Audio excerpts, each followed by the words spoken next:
Good morning. It's April 10. May memories kasi ngayong araw na to. Yung April 10 is very memorable day sa ating kaibigan na nasa heaven na. Ito yung memories niya na nandyan sa vlog ko.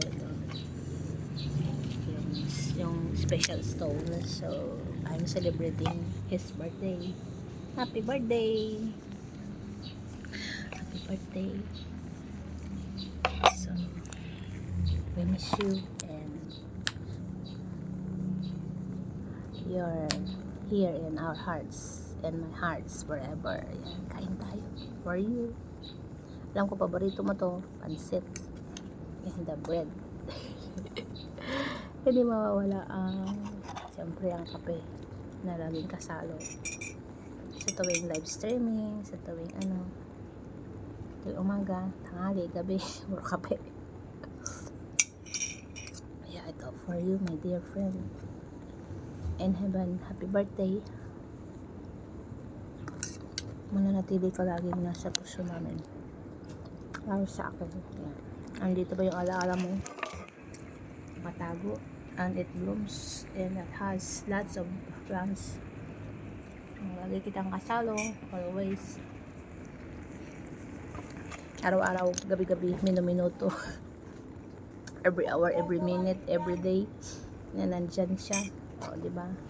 Lagi akong nakatambay dito. So I always remember those memories. So thanks for being a part in my life. I miss you. Alam ko you're happy now. Be our guide and our angel. So we miss you so much. Ako nakakain ng handa mo.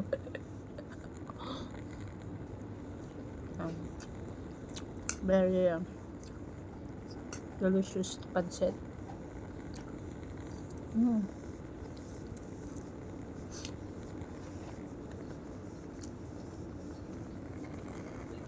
Mabango. Bango ng kandila.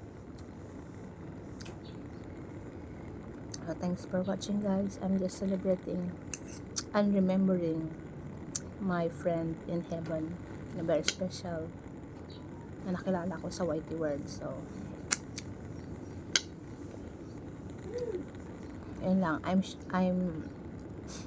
just celebrating para naalala para isang anong tawag doon, a very special moments to keep, to cherish, to it's our treasure, it's my treasure also that I found you and I met you. Thanks for watching.